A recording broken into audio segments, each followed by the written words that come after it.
Rain lashes the cliffs of Newport as a single mother, exhausted and desperate, knocks on the wrong door in the middle of a storm. Behind that door stands a widowed Tycoon, a mansion frozen in grief, and a little girl who has not spoken in years. One night of shelter becomes a dangerous turning point, where kindness feels like temptation, duty fights against desire, and a past built on loss refuses to loosen its hold.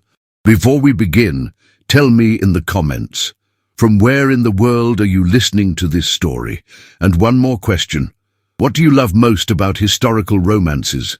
The slow burn glances, the forbidden feelings, or the fight against society itself?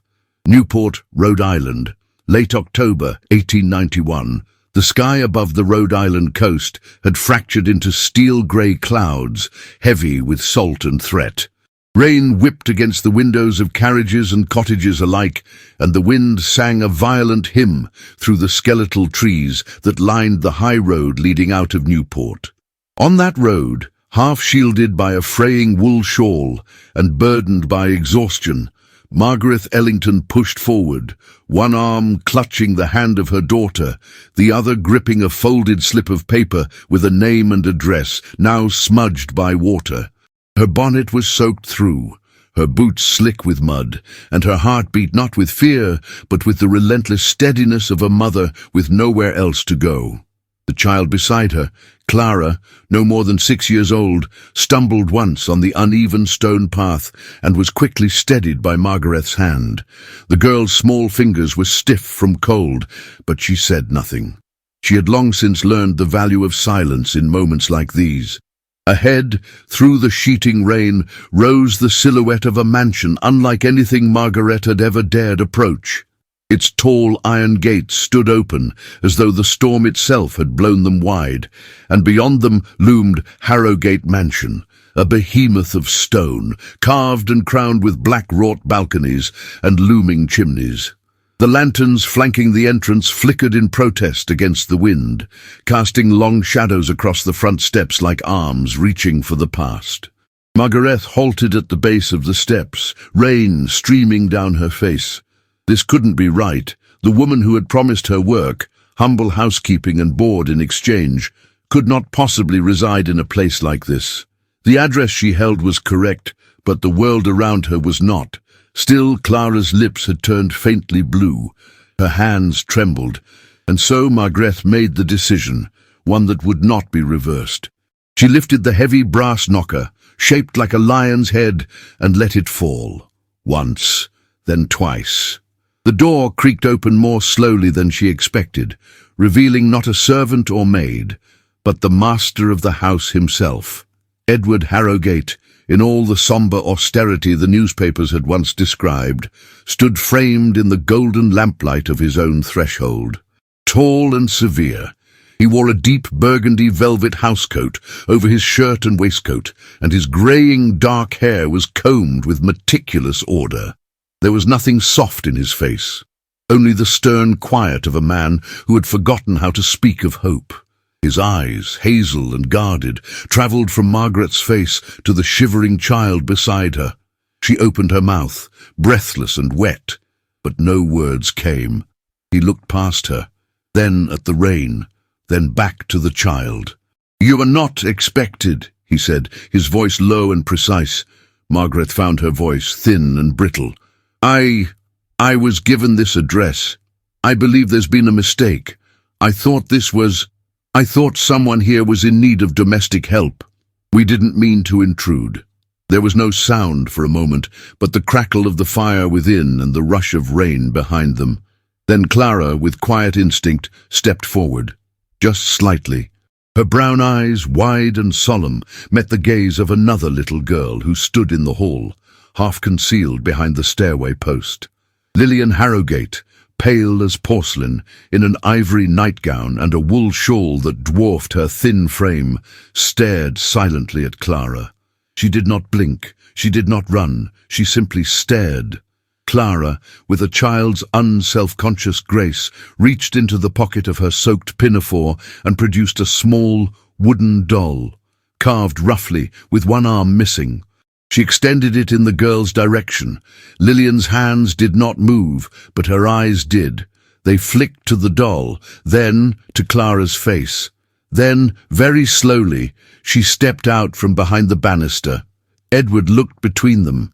Something in his expression, something buried beneath layers of control and silence, shifted. He turned back to Margaret, his tone no longer cold but neutral, as if fighting back the temptation to care. "The child is cold," he said, "and it seems—" "This storm will not pass quickly," Margaret hesitated. "We can find somewhere else." "No," he interrupted. "You will stay. For the night." She opened her mouth again to protest, to explain, to assure him that she had not come seeking pity. But he had already stepped aside. Inside, warmth pressed against her like a memory. Firelight, the scent of wood smoke and old linen, the hollow hush of a house not quite alive. Clara slipped in first, her small fingers never releasing Margaret's. Lillian hovered a few steps away, watching them with eyes that had not spoken in years. Edward closed the door behind them with a finality that neither questioned. The butler appeared, startled but wordless, and Edward's only order was this: prepare a room with a fire, and something warm for the child. He turned back once more to Margaret, his eyes holding hers for a long, unreadable second. There was no welcome in them, but there was no rejection either. Then he walked away. Margaret stood in the entryway, dripping, her shawl clinging to her shoulders, her breath slowing in the unfamiliar heat. She looked down at Clara, who was now smiling faintly at Lillian. The two girls stared at each other, one trembling from cold, the other from a silence she had forgotten how to break. Somewhere deep in the mansion, a clock struck the hour.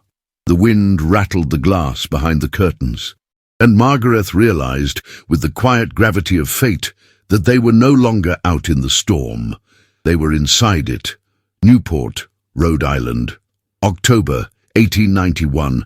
Dawn crept slowly across the horizon, casting a pale glow over the cliffs of Newport and the sea that roared below like a wounded thing.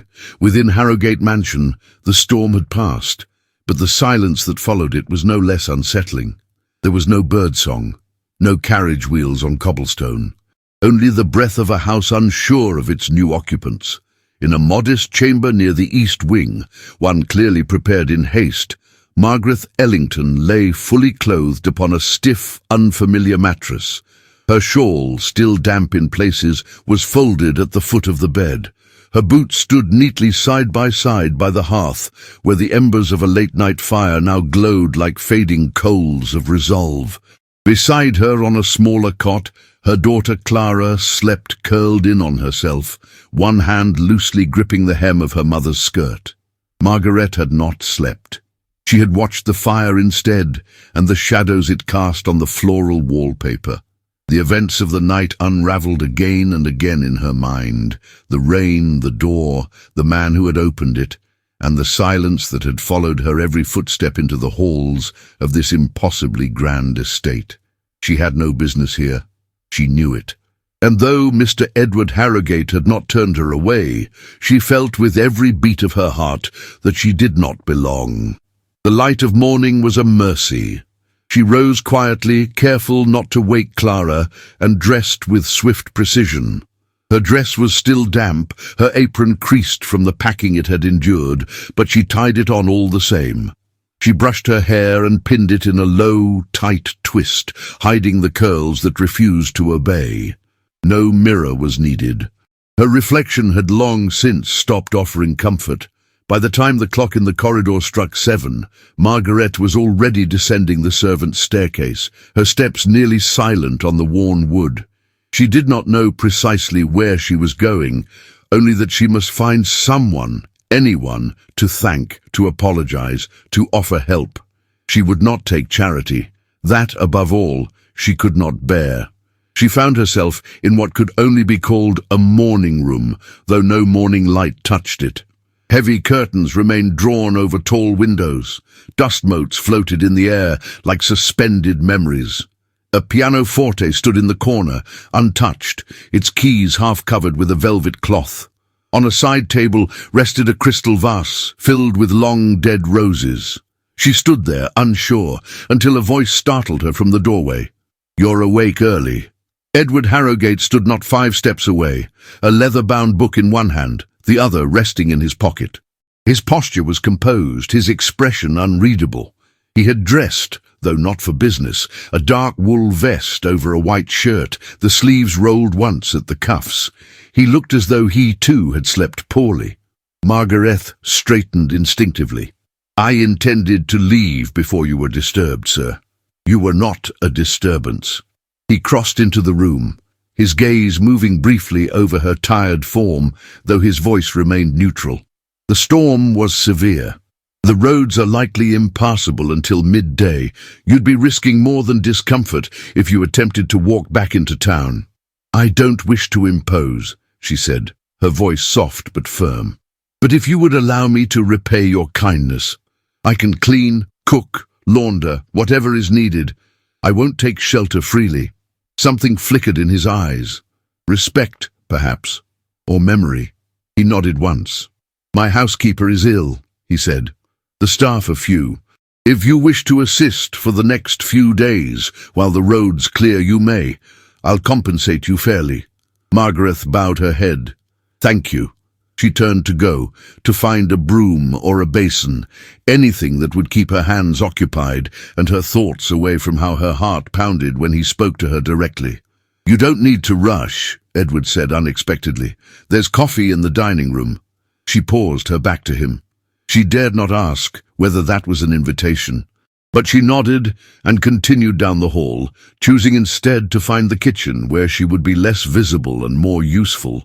In the scullery, Mrs. Dalrymple, the cook, raised a white brow when Margaret appeared, but offered no protest when she took up a cloth and began washing the already cleaned plates with mechanical focus. The kitchen was warm, filled with the scents of baked apples and black tea. Clara, when she arrived soon after, was given a warm roll and a stool in the corner near the hearth. She ate quietly, watching her mother with admiration she never voiced. Later that morning, Margaret was shown to the linen room, where she organized sheets and towels with precise hands. No one told her what to do, but she moved with a confidence born of long, hard experience. She repaired a torn hem on a parlor curtain, swept the entry hall, and dusted the library without instruction. She did not linger. She did not wander. She worked, but it was impossible not to notice him. Edward passed through the house like a shadow, silent, purposeful, removed. Once she caught sight of him standing in the doorway of the nursery, his eyes on Lillian, who sat with her doll in silence. He did not enter. He did not speak. He simply watched. And once, just once, Margaret entered the study with a tray of tea she had not been asked to deliver, and found him seated by the window, gazing at a photograph he quickly turned face down. Their eyes met, her breath caught. He said nothing, but his gaze held hers for a moment too long. By the third day, murmurs began to circulate. The butler, Mr. Lane, lowered his voice when speaking to the maids. Mrs. Dalrymple pursed her lips more often. One chambermaid whispered to another as Margaret passed, "She's still here."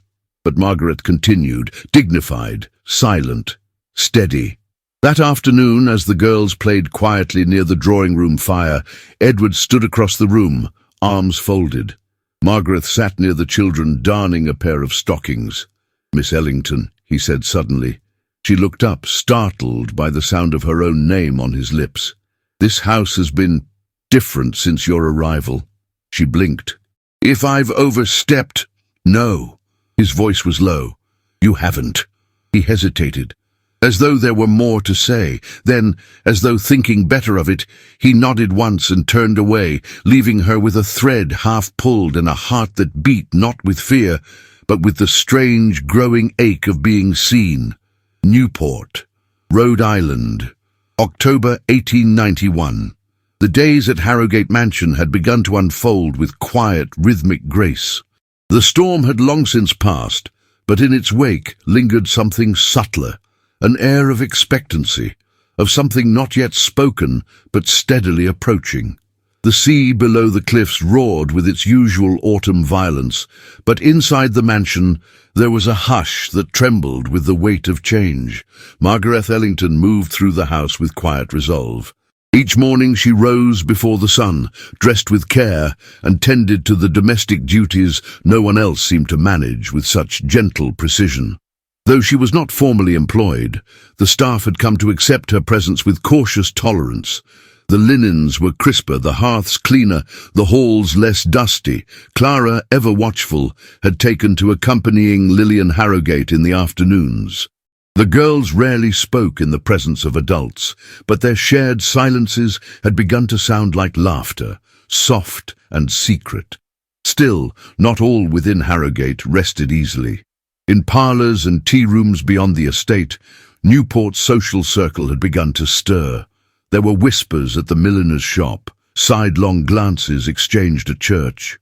A seamstress from Bellevue Avenue had been heard to say, "She's still there, that woman, living under Harrogate's roof like she belongs."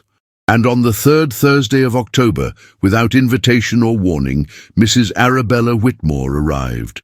The sound of her arrival was unmistakable. The sharp clatter of hooves on wet stone, the creak of an expensive carriage, the voice of a footman pronouncing her name with dramatic clarity. The household froze. Even the usually unshakable Mrs. Dalrymple tightened her grip on the ladle she had been stirring. Margaret, in the library at the time, setting books back into alphabetical order without being asked, looked up just as the butler entered with stiff urgency. "Mr. Harrogate," he announced, "your sister-in-law is here." Edward Harrogate, seated by the fire with a newspaper he hadn't truly read in 20 minutes, folded it slowly. "Send her in." Arabella entered like a thundercloud encased in jet beads and black silk. She was a woman of 42 years, upright and immaculately preserved, with the kind of bone structure that suggested lineage and the sort of mouth that rarely gave away what she was truly thinking. Her morning gown rustled like dry leaves as she moved, and her gloves remained firmly on her hands, even after entering the room. "Edward," she said, inclining her head but not offering affection. "Arabella," he replied, rising. "I trust you received my letter." "I did." "And you chose not to respond." "I did." She raised one finely arched brow. "Then you know why I've come." Edward motioned to a chair but did not sit again. "If it is to remind me that I am a Harrogate and not some sentimental fool, you may consider it said and saved." Her expression remained neutral, but her eyes swept the room with disdain. "I have heard disturbing things," she said, removing a folded handkerchief from her reticule and brushing an invisible speck from her lap. "You are harboring a woman of questionable circumstances, a single mother, no less." "I am offering temporary lodging to someone in need," Edward said coolly. "Nothing more. She is not kin, she is not staff, yet she moves through your home as though she were mistress of it. She does her part. Society will not care about her part, Edward. They will care that a woman of no name sleeps under the same roof as you. They will care that your daughter has formed an attachment to her child. And they will speculate, mercilessly." Edward's jaw tightened. "Let them." Arabella stood. She approached the fireplace, the firelight glinting off the jet beads sewn into her sleeves. "This estate is not yours to tarnish. It bears the name of my sister and of my brother before that. There is legacy here, reputation. There is a child here," Edward said, his voice low. "One who did not speak for almost 3 years, and now she whispers to a little girl who does not judge her. That matters more to me than reputation." Arabella turned slowly, her silhouette harsh against the firelight. "Then perhaps you are not as immune to grief as I once believed. Or perhaps you are simply lonely." He said nothing. His silence was not a surrender, but a choice. Arabella smiled thinly. "I shall remain for several days. I would like to reacquaint myself with Lillian." "I'm sure she will be thrilled," Edward replied without warmth. She left the study without another word. That evening, the tension in the house could be felt in the very walls. Arabella did not dine with the household, but instead requested a private tray in the blue salon. Margaret, having overheard the conversation with the butler, offered to deliver it herself, an offer Mr. Lane met with hesitation but ultimately accepted. Arabella was seated with her back to the door when Margaret entered. She did not rise, did not turn. "Set it on the table," she said coldly. Margaret obeyed. Arabella finally turned, her grey eyes sharp beneath her mourning veil. "You are the woman who has made herself useful, I presume." Margaret straightened. "I only do what I can." "You've done quite a bit," Arabella said. "Enough to draw comment, enough to inspire Edward's concern." Margaret lowered her eyes. "If my presence is troublesome, I will leave." Arabella studied her with interest, as though Margaret were a painting whose meaning was not immediately clear. "No," she said. "You won't. Not yet. I'm quite curious to see what kind of woman captures a man like Edward's attention. It isn't beauty, and it certainly isn't pedigree." Margaret felt the blow, but did not flinch. "I'm here for my daughter," she said softly. Arabella tilted her head. "We all believe what comforts us." Later that night, as Margaret sat quietly mending a torn cuff by candlelight, she could hear voices in the corridor. Not words, just the rise and fall of tone, enough to know that the house was no longer hers to wander unseen. The silk curtains of Harrogate now concealed whispers sharper than any blade. Newport, Rhode Island, late October, 1891. The afternoon light spilled through the tall windows of the nursery in a haze of golden dust, softening the chill that had crept into the mansion with the deepening of autumn.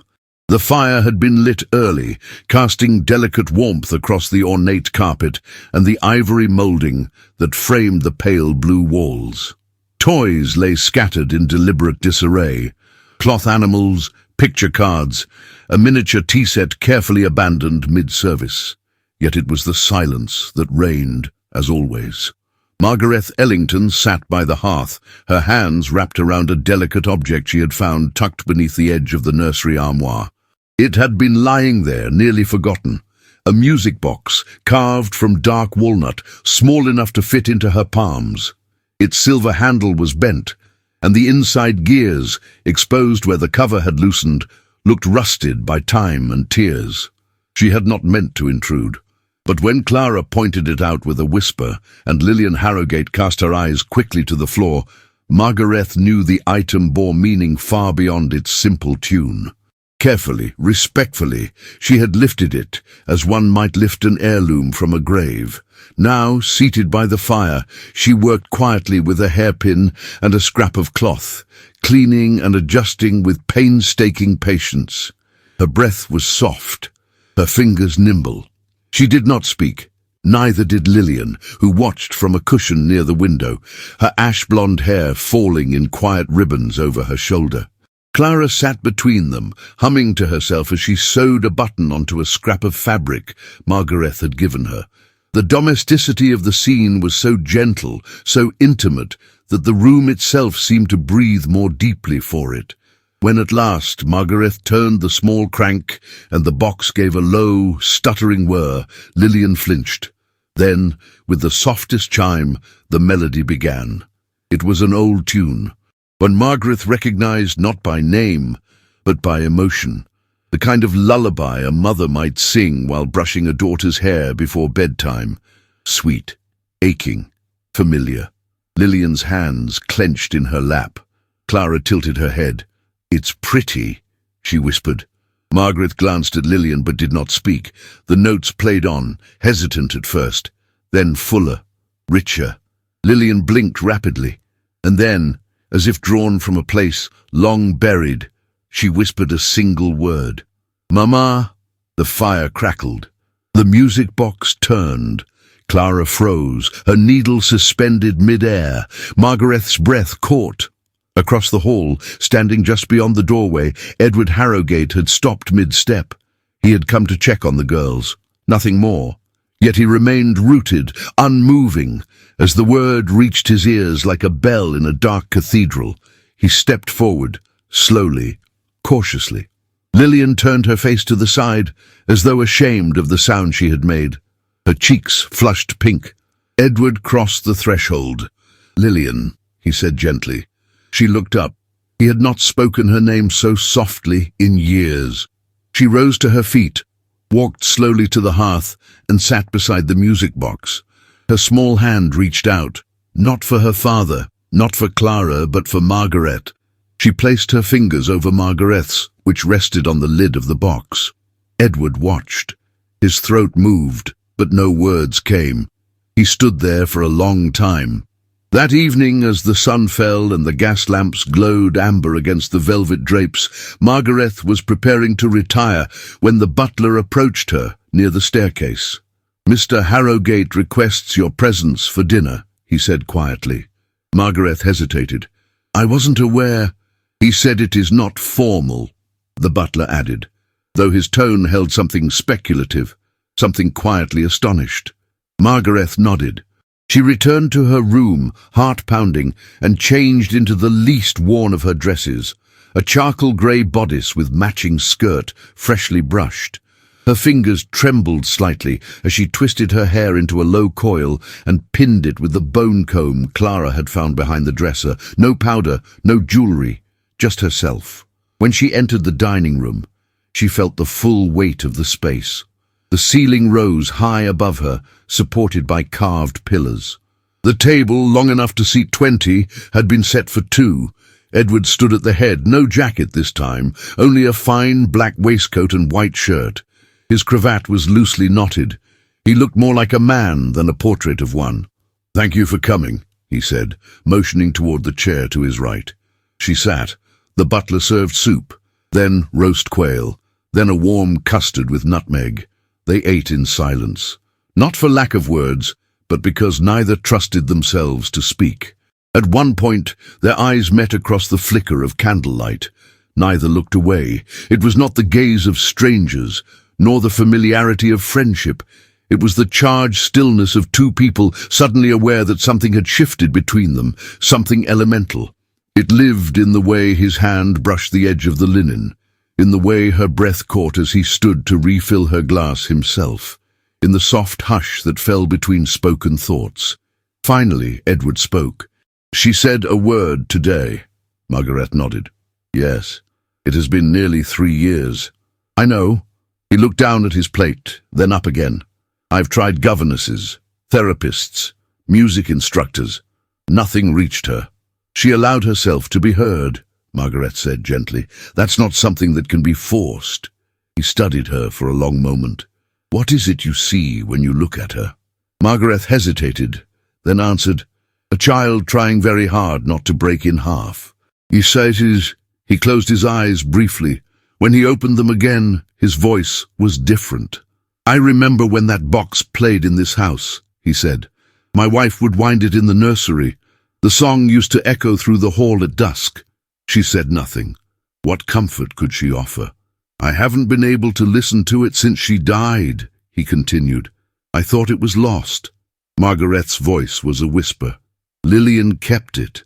He nodded. They finished their meal without further conversation, but as Margaret rose to leave, she felt his gaze on her back, not as a man regarding a servant, nor as a benefactor watching the indebted, but as a man seeing a woman for the first time, not through the lens of loss, but through the quiet astonishment of connection. Later that night, alone in his study, Edward poured a small glass of brandy and stood before the portrait above the fireplace. His late wife's eyes stared back at him, soft, painted in light tones, framed in gold leaf and memory. She had been beautiful, gentle.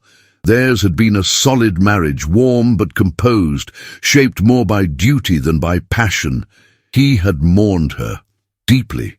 But tonight, for the first time in years, he questioned whether mourning was the same as living in the past. He finished the brandy, set the glass down, and walked slowly to the music room, where the melody of the repaired box still lingered, like the echo of a secret waiting to be spoken. Newport, Rhode Island, October 1891. The wind off the Atlantic had turned colder, sharper, as if carrying whispers not meant to be heard. Harrowgate Mansion, with its towering arches and sombre grace, stood as it always had, unchanged by seasons, untouched by time, but within its walls, something delicate had begun to shift. That morning, the household was subdued. The maids moved with more caution than usual. Conversations ceased abruptly whenever Margaret Ellington stepped into a room. And though Edward Harrowgate kept his voice steady and his footsteps measured, there was a tension in the air as tangible as the salt on the breeze. It was Arabella Whitmore, of course. She had spent the past days wandering the estate like a silent judge, her eyes sharp behind her veil of mourning lace. She never raised her voice, nor issued commands. She didn't have to. A glance was enough to send the youngest footman into a stammer, or the housekeeper into a flurry of defensive explanations. And when she looked at Margaret, it was with a quiet precision that sliced deeper than any spoken insult. Margaret, to her credit, remained dignified. She continued her work in the background, folding linens, preparing tea trays, smoothing the girls' tangled hair with gentle hands. Yet beneath her calm exterior, something restless stirred. She could feel it in the way the other servants paused mid-task when she passed, in the way her name, once spoken with cautious kindness, now seemed to vanish into the silence. It was near midday when the truth emerged. Margaret was polishing the brass handles of the west drawing-room when Mrs. Dalrymple entered in a hush of urgency, holding an envelope sealed with a thick smear of crimson wax. It came addressed to Mr. Harrowgate, she murmured. But Lady Arabella took it. I thought you should know. Margaret's hands stilled. Do you know who sent it? The cook nodded once. A man from New York, the same name I saw once before, on a letter you received months ago. The name struck Margaret like ice against bone. Mr. Hulbridge, her former landlord, the man who had evicted her not for lack of rent, but because she had refused to accept his advances. The same man who had fabricated a debt to sully her name and ensure no respectable household would take her in. And now Arabella had that letter. Margaret found her way to the east parlour on legs that felt no longer her own. The door was slightly ajar. Inside, Arabella stood by the fireplace, the letter unfolded in her gloved hands, her expression as unreadable as ever. I wondered how long it would take you to come, she said, not looking up. Margaret didn't speak. There was nothing to say. Arabella turned the paper with delicate fingers. It seems your past is less pristine than you've led us all to believe. That debt is false, Margaret said quietly. Is it?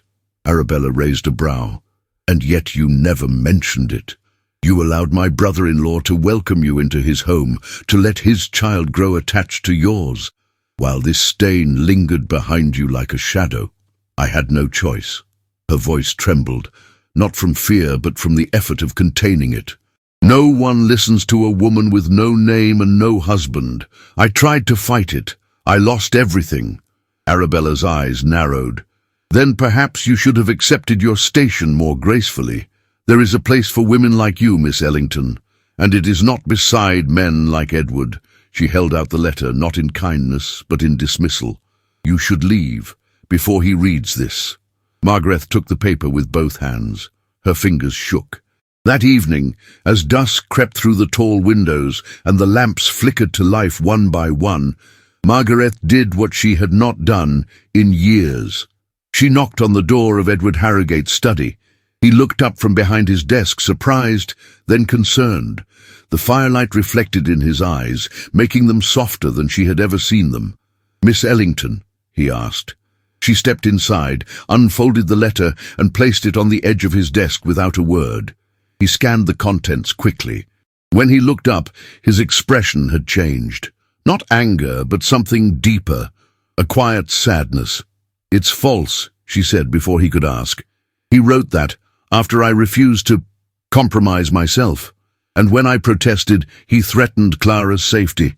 I've spent the last year moving from place to place, hiding from the weight of his lies. He said nothing, only looked at her.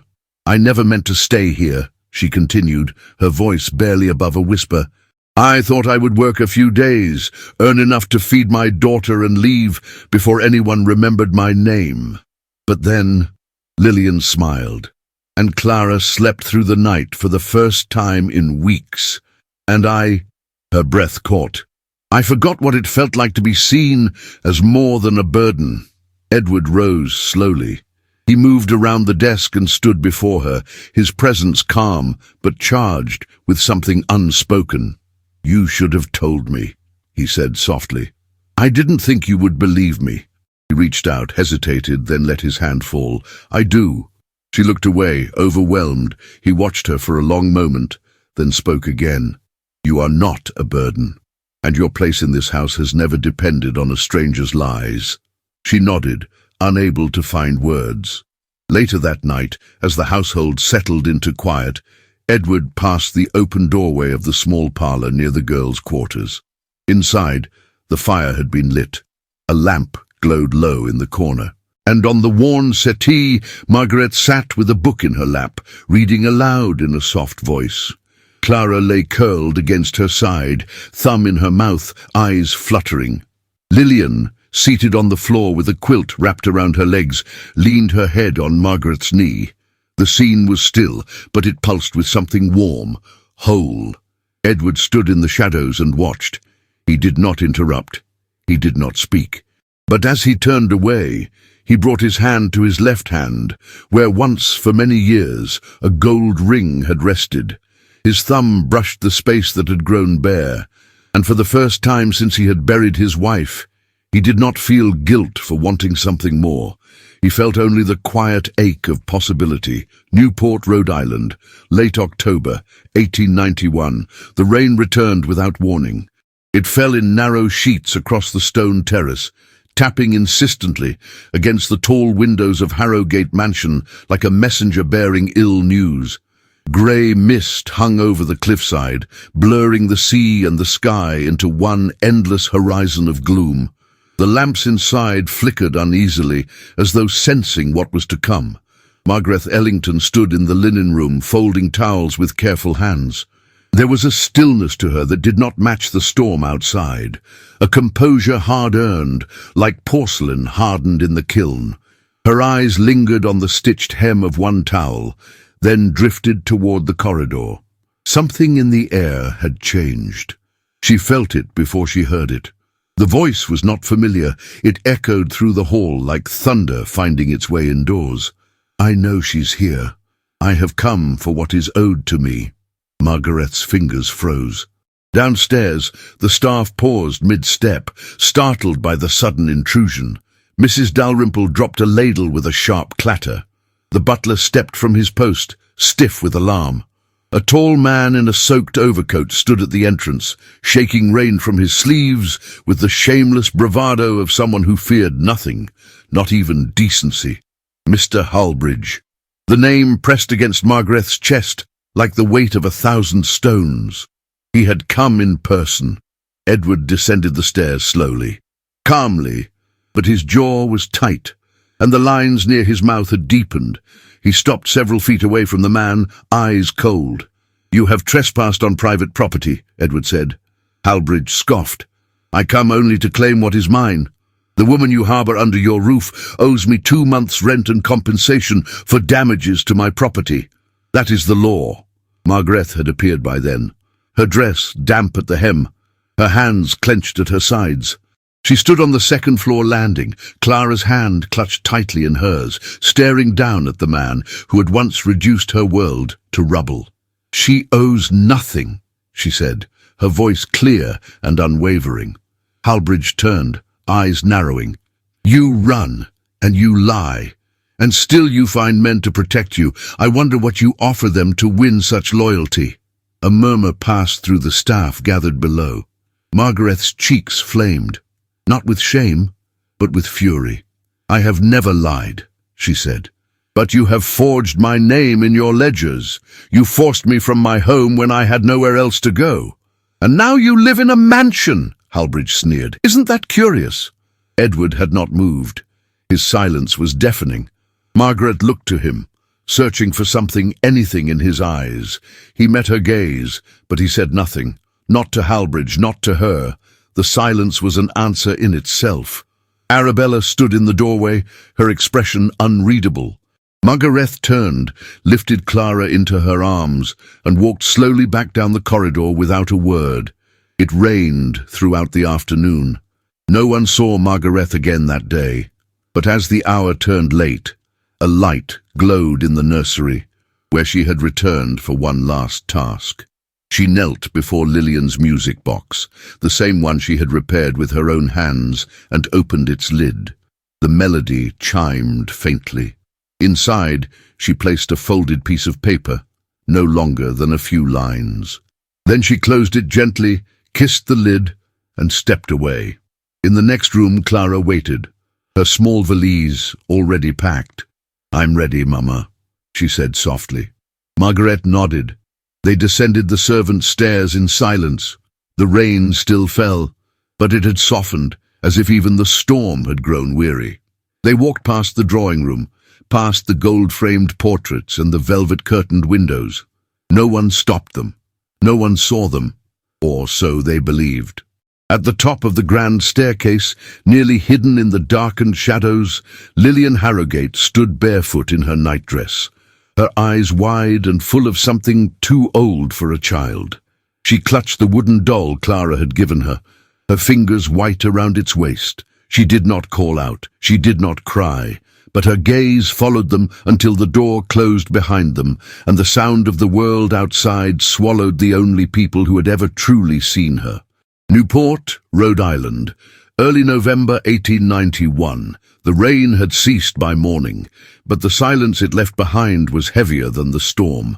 A chill clung to the walls of Harrogate Mansion, not from lack of fire or warmth, but from absence.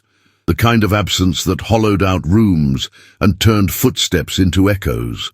Servants moved more slowly now, unsure of their duties. Conversations that once laced the hallways in whispers had faded altogether.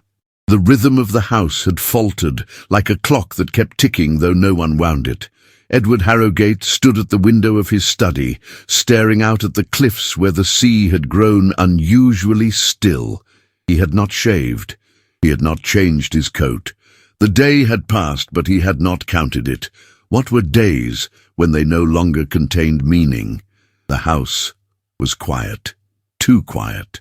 He had not realized how much the softness of a child's laughter, the quiet footsteps of a woman moving from room to room, had changed the tone of Harrogate, until they were gone. She had left without saying goodbye. But it was not her absence alone that struck him like a wound. It was Lillian. She had not spoken since. She had not asked for Clara. She had not mentioned Margaret's name. She had simply withdrawn. She refused her breakfast, refused her lessons. She sat near the window of the nursery with the doll pressed to her chest and looked at no one. Edward had tried at first to reason with himself. It had been inevitable. What place did a woman like Margaret have in a world like his? She had arrived by mistake, a misdelivered letter, a storm, a child in need, and he, foolishly, had let that mistake grow roots. That was what Arabella had said. She had left 2 days ago, satisfied. Her carriage disappeared down the gravel drive with the slow, smug finality of victory, but Edward did not feel victorious. He felt unfinished. By the third day, he could no longer walk past the nursery without pausing. The memory of Margaret's voice lingered there. She had read aloud in the late afternoons, her voice like warm tea and flickering firelight. The girls would lean against her side, one head dark, the other light, both safe beneath the fold of her shawl. He remembered the sound of Clara's laughter, so freely given, the way her small fingers would tug at his cuff, as if it were nothing at all to reach for a man so feared by the world. And he remembered Margaret, her presence not grand or demanding, but steady, a quiet gravity that had pulled warmth into his home without asking for anything in return. That evening he wandered the house without destination. The corridors stretched long and dim before him, each one echoing the absence she had left behind. The parlours, the kitchen, the west drawing room where she had once repaired a torn cushion in silence. the staircase where Clara had once sat to wait for Lillian. Every corner bore the impression of someone no longer there. He paused outside the nursery. The door was open, the fire long gone out. He stepped inside. Lillian sat in the corner, wrapped in her shawl. She looked so small. Her hair was unbrushed, her slippers crooked on her feet. The doll, Clara's doll, was clutched to her chest like a talisman. "Lillian," he said gently. She didn't look at him. He crossed the room, knelt beside her, and placed a hand on her shoulder. "I'm sorry." She blinked once. Her lower lip trembled, but she did not cry. Edward looked past her, toward the small table by the window. On it sat the music box, closed. He reached for it. His fingers hesitated at the latch. He lifted the lid. The melody began, faint but true, and there, tucked gently beneath the winding key, was a folded piece of parchment. He unfolded it slowly. The handwriting was familiar, straight, modest. "I did not mean to stay. I did not mean to hope. Thank you for the fire, for the bread, for the silence, and thank you for letting me remember what it felt like to be safe. I am sorry I became a burden. Tell Lillian she is brave. Tell her the doll has a name. Her name is Hope. M.E." Edward stared at the note for a long time, his vision blurred. He folded it again, more carefully this time, and set it back beneath the lid. The melody played on. "Papa," Lillian whispered. He turned to her, startled.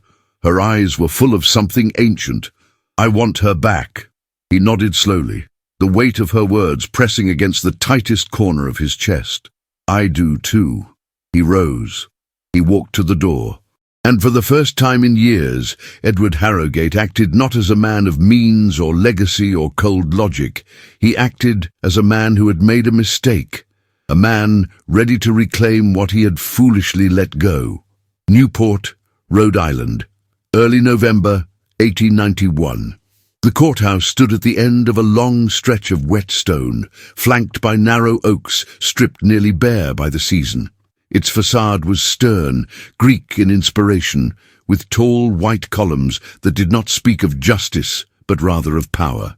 Inside, the floors echoed under every hesitant step, and the walls, though freshly painted, seemed to absorb the voices of all who had once pleaded beneath their watch.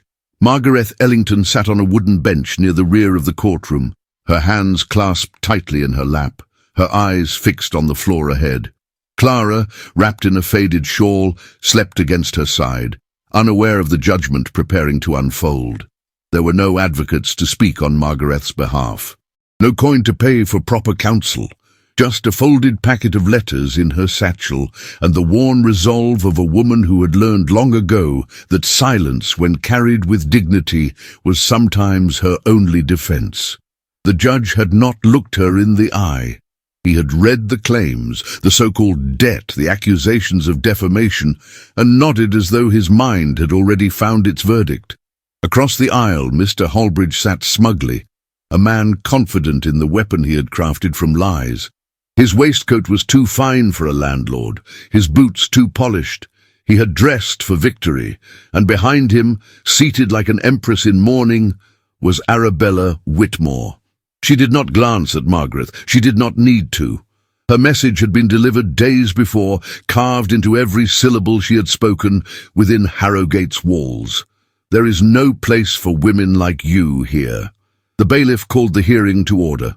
Papers were shuffled. Names announced. The judge cleared his throat. "Miss Ellington, you are hereby summoned to respond to the claims presented. Do you have representation?" Margaret rose slowly. Her voice was clear. "I do not." The judge sighed. "You may speak briefly before the court proceeds."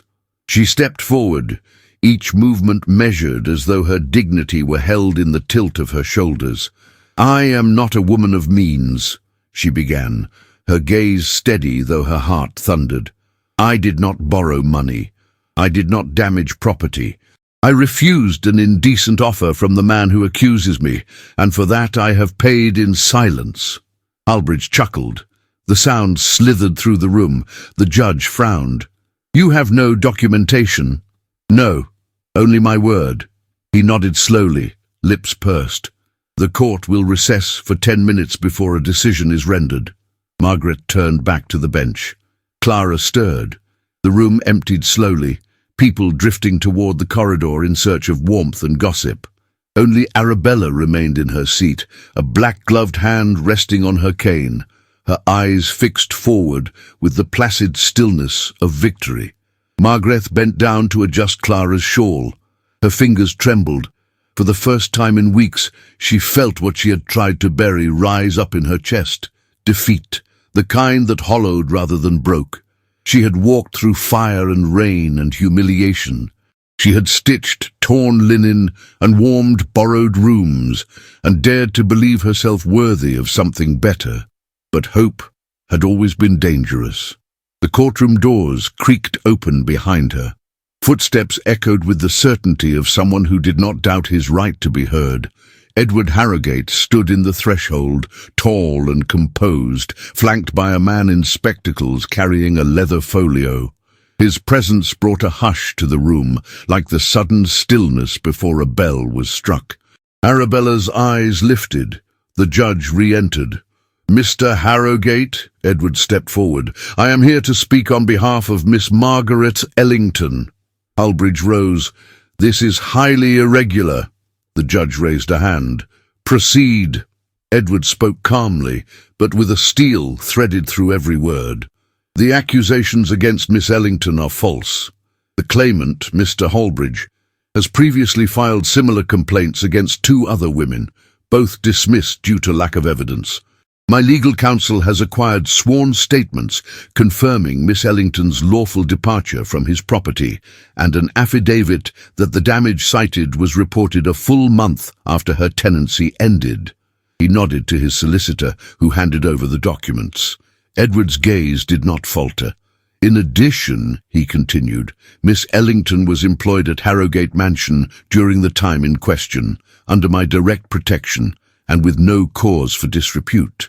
Any attempt to smear her name now is not only unfounded, but malicious in intent." Arabella did not move. Hulbridge turned pale. The judge reviewed the papers, adjusted his spectacles, and cleared his throat. "The court finds insufficient grounds to support the claim. All charges against Miss Ellington are hereby dismissed." The gavel fell. Margaret did not react. She stood frozen, her breath lodged in her throat. Clara stirred, awakened by the sound. Edward turned to her. His voice, when he spoke, was low. "You should never have had to stand here alone." Margaret's eyes filled with something unspeakable. Outside, the sky had cleared. The wind had softened. They stepped from the courthouse together, the crowd dispersing in murmurs. The carriage stood waiting. Edward helped Clara up, then offered his hand to Margaret. She hesitated. "I do not know what to say," she murmured. "Then say nothing," he replied. "Let me speak now, for once." Deum. They rode in silence for a time, the wheels rolling steadily beneath them. Margaret stared out the window, watching the city fade into trees, the trees into the open road. Only when they were halfway to the coast did she turn to him. "You knew where to find me." "I read the letter," he said simply. She looked away. "I was going to return. For Lillian." "I know," he said. His hand rested near hers, not touching, but close enough that she felt the warmth of it. "I did not come today to save you," he said, his voice low. "I came because I could not bear the sound of this world without you in it." She closed her eyes. The words filled the space between them like light slowly returning to a house once shuttered. The wind had softened by the time the carriage reached the gates of Harrogate Mansion. The sea no longer roared with menace, but whispered against the cliffs, as if recalling the storm it once carried. The air, though still crisp with the touch of late autumn, bore a gentleness absent for weeks. Inside the grand estate, fires were lit again. Rooms that had been cloaked in quiet grief stirred to life. The heavy doors opened before Edward Harrogate could reach for the bell. Mrs. Hargrove, stiff-backed and breathless, blinked as he stepped inside, soaked from the journey. His hair was damp with salt air and resolve. "I'll see to my daughter first," he said simply, brushing past the stunned housekeeper. He climbed the stairs 2 at a time. Lillian was in the playroom. She sat on the floor amid a sprawl of wooden blocks and fabric dolls, staring blankly at a puzzle that had once held her attention for hours. At the sound of the door opening, she did not look up. Edward entered slowly, kneeling to her height. "I found her." Her eyes lifted, searching his face as if afraid to hope. He nodded, voice breaking. "She's coming." That evening, as the sun dipped below the jagged line of the sea and cast golden light across the windows, the carriage returned. Clara's face appeared first at the window, her small hands pressed to the glass, eyes wide with recognition. Lillian bolted down the hallway and flung open the door before the butler could reach it. "Clara!" she cried, and for the first time since her mother's death, Lillian ran. Clara tumbled out of the carriage and into her arms. The two girls clung to each other without words, their cheeks pressed together, tears mingling with laughter. The house watched, breathless. Margaret stepped down slowly, her eyes lifting to the man at the foot of the stairs. Edward stood still, as if uncertain whether the vision before him was dream or reality. She wore a plain wool dress, her cloak faded, her hands trembling as they adjusted the valise strap on her shoulder. "I didn't know if I could return," she said, her voice quiet, uncertain. "You were always meant to," he replied. Without touching her, he turned, gesturing silently for her to follow. The house was still, but not cold. It was expectant. He led her through the familiar halls, past the parlour and the staircase she had once scrubbed in silence, past the corridor where she had once overheard cruel whispers. At last, he paused before the playroom. From within came the giggles of girls and the sound of blocks toppling. Edward opened the door. Inside, Lillian and Clara sat cross-legged beside a small tower of wooden arches and figurines. The fireplace glowed softly, casting amber light across the rug. On a side table, the repaired music box rested, open, silent now, but whole. Margaret stepped in cautiously, as if the warmth might vanish at her presence. Lillian looked up, her eyes widened. She scrambled to her feet, ran to Margaret, and stopped. For a breathless second, neither moved. Then Lillian lifted her hand and placed it gently over Margaret's. "Mamma," she whispered. Margaret's breath caught. Her eyes filled. Slowly she knelt, arms trembling as she drew the child to her. Edward remained near the hearth, his expression unreadable. When Margaret rose again, he stepped forward. He did not reach for her hand. He simply spoke. "There is something I must say before another hour passes." She waited. "I've lived in this house," he said slowly, "among shadows and silence. I accepted them, welcomed them. They kept everything, still, predictable. But you," his gaze flickered, vulnerable, "you filled it with color again, with sound, with softness." Margaret opened her mouth, but he raised a hand, not to silence her, but to steady himself. "I let fear speak for me when I should have spoken as a man, as a father, as someone who saw you not as a disruption, but as hope." The fire popped behind him. The girls returned to their blocks, giggling quietly again. It was the kind of sound one could build a life around. He took one breath, then knelt. It was not a grand proposal. There were no rings, no onlookers, no dramatic declarations. There was only this: "I do not ask you to stay as a guest, or as a servant, or as an obligation. I ask you to stay as my wife." Margaret stood motionless. Then slowly, her hand lifted to her chest. "Edward, I have no title to offer," he said. "No grand promises, only this house, these children, and a heart that has taken far too long to learn what it needed." Her tears fell freely now. She did not answer with words. She stepped forward and placed her hand over his. He rose slowly, and their foreheads touched. The girls clapped without knowing why. Later that night, in the drawing room where portraits once loomed too heavily, where the fire had once burned only for obligation, they sat together. Clara leaned against Lillian's side. Margaret read softly from a worn storybook.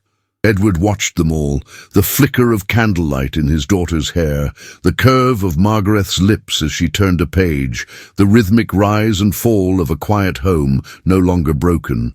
The shadows still existed, but they no longer ruled.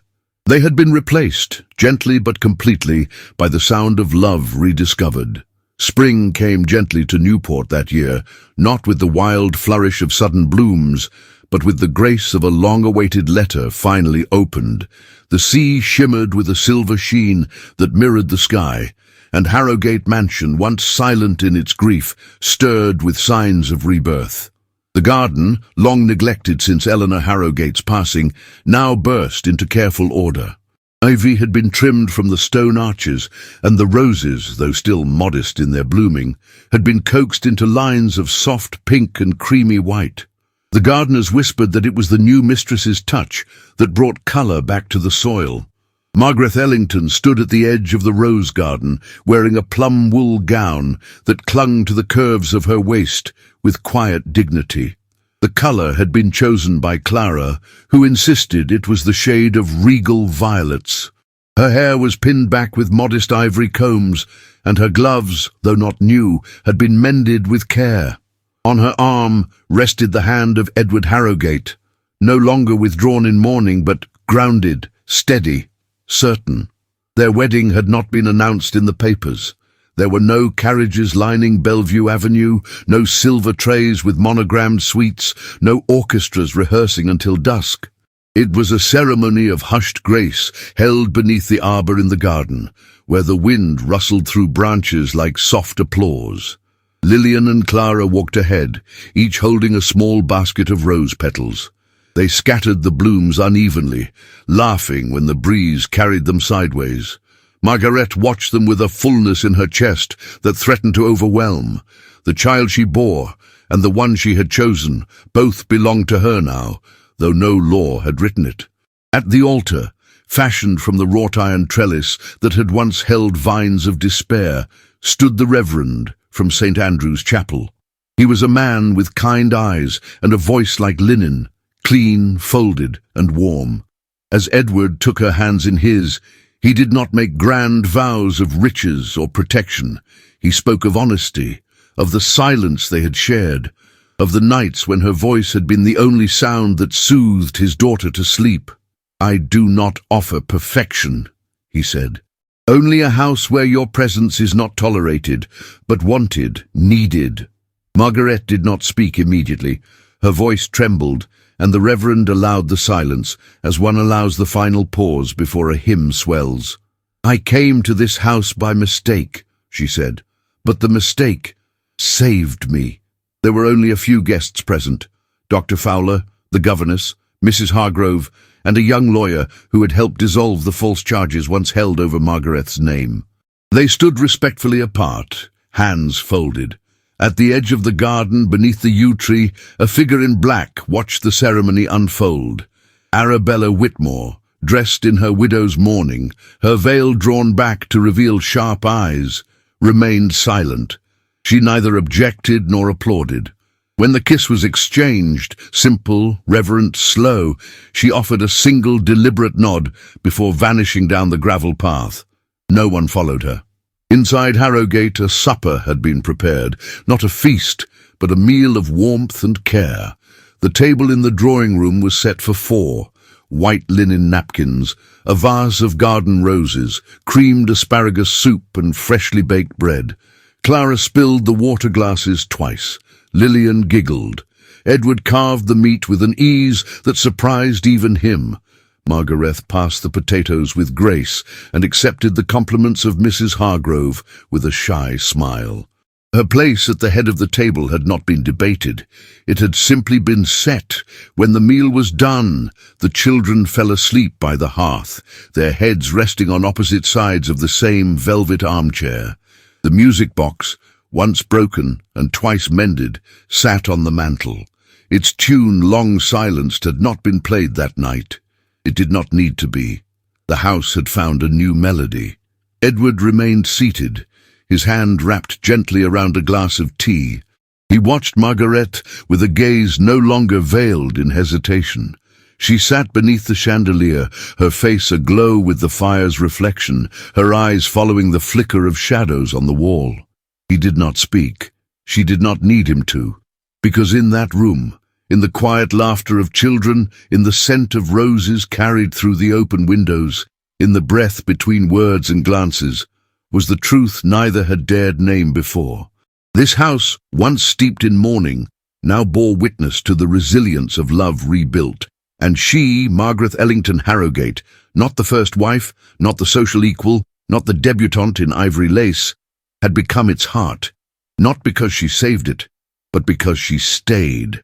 The sea had not changed. It still whispered against the cliffs of Newport, still tasted of salt and memory. But Harrogate had. The mansion, once a solemn monument to grief, now lived and breathed.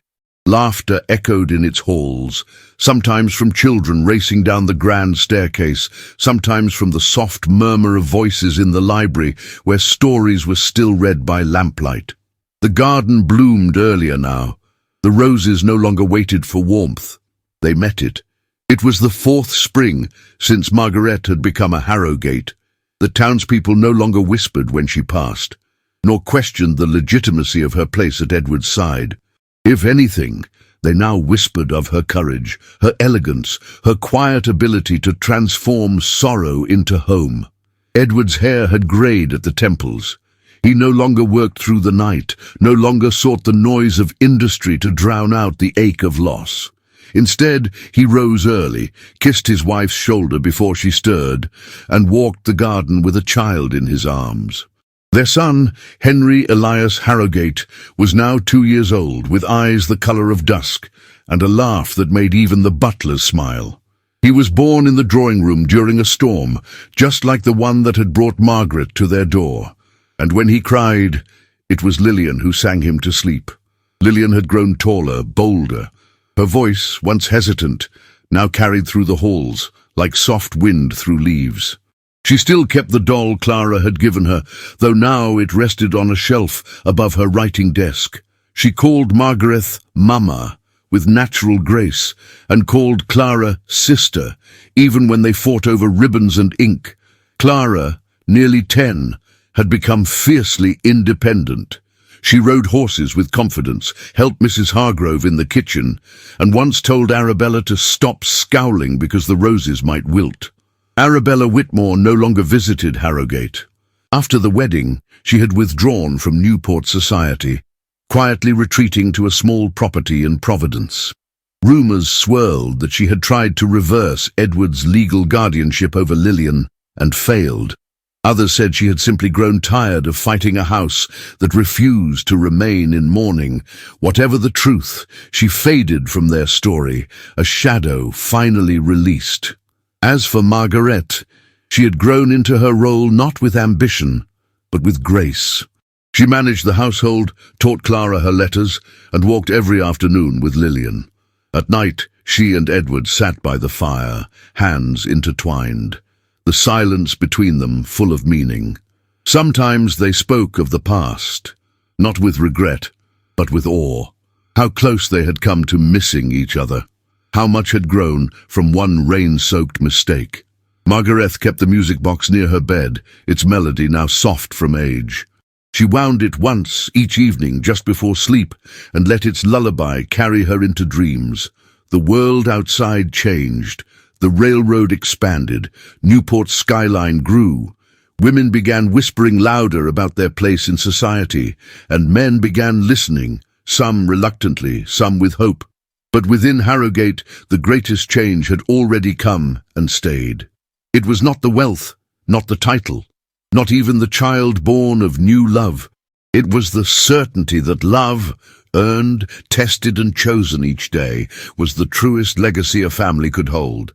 And so the house stood no longer shrouded in memory but filled with it, not as a tomb of what was lost, but as a cathedral of what had been found, a home, a second chance, and a future no longer feared but welcomed. Some storms bring ruin, others bring salvation. Margaret walked into Harrogate by mistake, but perhaps there are no mistakes when the heart leads the way. Through resilience, dignity, and quiet strength, she reminded us that love isn't always grand. Sometimes it's found in silence, in second chances, and in the courage to stay when it's easier to run. This story isn't just about a mansion or a magnate, it's about healing, about what it means to build a home, not from stone or status, but from truth, trust, and time. And now, dear listener, I want to know, what did you feel while listening?